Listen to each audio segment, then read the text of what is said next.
Hello बच्चों, let's read this question. Question says four harmonic waves of equal frequencies and equal intensities I naught have phases 0, pi by 3 to pi by 3 and pi. When they are superimposed, intensity of the resulting wave is n I naught. The value of n you have to find out. So आपको पता है जो intensity होता है वो a के directly proportional होता है ना. सो यहाँ पे अगर आप प्रोपोर्शनलिटी कांस्टेंट k लो, सो ये क्या हो जाएगा k a स्क्वायर.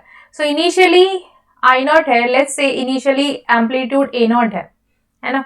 सो यहाँ पे ये जो फेज है सेम फेज डिफरेंस एम्पलीट्यूड के लिए भी होगा. सो बना लेते हैं. पहला ये हो गया 0, फिर उसके बाद दूसरा हो गया pi by 3 that is 60 degree.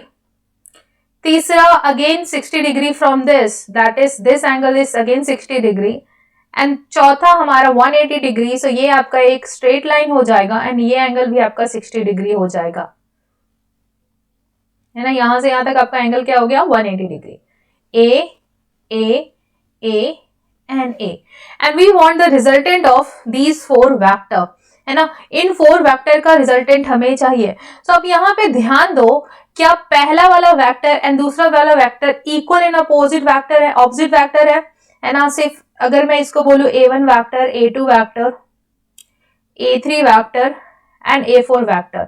सो अब यहाँ पे ध्यान दो, क्या A1 vector plus A4 vector जो है वो 0 होगा, बिकॉज मैग्नीट्यूड सेम है, डायरेक्शन ऑपोजिट है, सो 0. अब ये दोनों है बाई सिमेट्री, इनका रिजल्टेंट जो है वो कुछ इस तरह से है ना. एंड इन दोनों के बीच में क्या है एंगल 30 डिग्री, है ना. सो यहाँ पे इन दोनों का रिजल्टेंट आप निकाल सकते हो by using the vector formula, that is resultant is equals to under root of a square plus b square plus 2ab cos theta. You can also square both side, है ना. अब बोथ साइड स्क्वायर कर सकते हो. सो आप resultant का square क्या लिखोगे, a square plus b square and all this. So basically we want the resultant square, है ना. सो यहाँ पे आप रिजल्टेंट का स्क्वायर निकाल सकते हो. सो आप क्या लिखोगे, रिजल्टेंट एम्पलीट्यूड का square it is equals to a square plus a square plus 2a square cos 60 degree, that is half only. So it is 3a square, है ना. सो यहाँ पे आपने जैसे ही आपको रिजल्टेंट एम्पलीट्यूड मिला, आप रिजल्टेंट इंटेंसिटी को आपने क्या लिखा, के आर स्क्वायर. सो यहाँ से आपका क्या हो गया 3ka स्क्वायर एंड के स्क्वायर ही आपका आई नॉट है. सो ये आपका हो गया रिजल्टेंट, है ना. एंड आपको इस n की वैल्यू चाहिए थी, n क्या हो गया 3.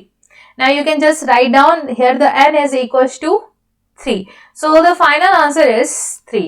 Hope you understand it well. Best of luck.